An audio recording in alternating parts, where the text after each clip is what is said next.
വണ്ടുകളുടെ ആക്രമണം മൂലമുണ്ടാകുന്ന കേടുപാടുകൾ നിയന്ത്രിക്കുക എന്നതാണ് ഈ ഉൽപ്പന്നം ഉപയോഗിക്കുന്നതിന്റെ ഉദ്ദേശ്യം. ഇത് തളിച്ചതിനുശേഷം മുമ്പ് വണ്ടുകൾ കേടുപാടുകൾ വരുത്തിയ ഭാഗങ്ങൾ വൃത്തിയായി ഉയർന്നുവരുന്ന മുകുളങ്ങൾ വ്യക്തമായി കാണാൻ തുടങ്ങി. മധ്യഭാഗത്തെ മുള ഇപ്പോൾ മികച്ച അവസ്ഥയിലാണ്. പൂക്കളും ശക്തമായ വളർച്ചയോടെ വിരിഞ്ഞു തുടങ്ങിയിരിക്കുന്നു. തുടർന്ന് തെങ്ങിന്റെ മുകൾ ഭാഗം കരിഞ്ഞുപോകുന്നതിന്റെയോ വാടുന്നതിന്റെയോ ലക്ഷണങ്ങൾ കാണിച്ചപ്പോൾ ഞങ്ങൾ ഈ സ്പ്രേ പ്രയോഗിച്ചു. ആ പ്രയോഗത്തിനുശേഷം മരം ശ്രദ്ധേയമായി സുഖം പ്രാപിച്ചു.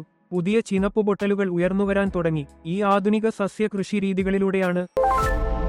എന്റെ പേര് ബാലമുരുകൻ. ഞാൻ സേലം ജില്ലയിലാണ് താമസിക്കുന്നത്.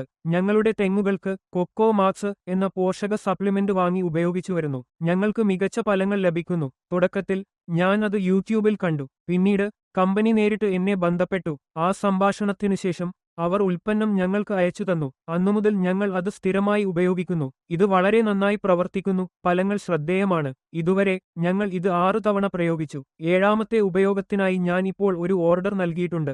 ആകെ അത് 8 പ്രയോഗങ്ങളിലേക്ക് എത്തിക്കുന്നു. എനിക്ക് മറ്റു വരണ്ട ഭൂമി വിളകളുമുണ്ട്.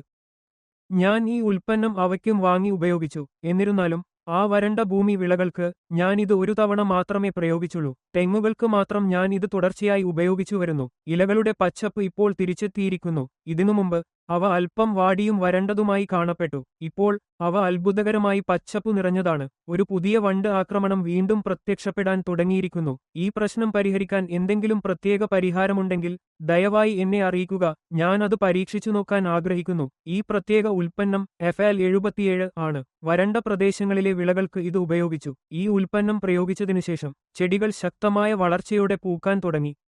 കൂടാതെ തെങ്ങിന്റെ മുകൾ ഭാഗത്തുള്ള കരിഞ്ഞ ഭാഗം ഈ ലായനി തളിച്ചതിനുശേഷം സുഖം പ്രാപിച്ചു. പുതിയ ചിനപ്പുപൊട്ടിൽ ഉയർന്നുവരാൻ തുടങ്ങി. മുമ്പ് മറ്റു ഉൽപ്പന്നങ്ങൾ വാങ്ങുന്നതിനും ഉപയോഗിക്കുന്നതിനും ഞാൻ 450 രൂപ ചെലവഴിച്ചിരുന്നു. ഒരു ഫലവും കണ്ടില്ല.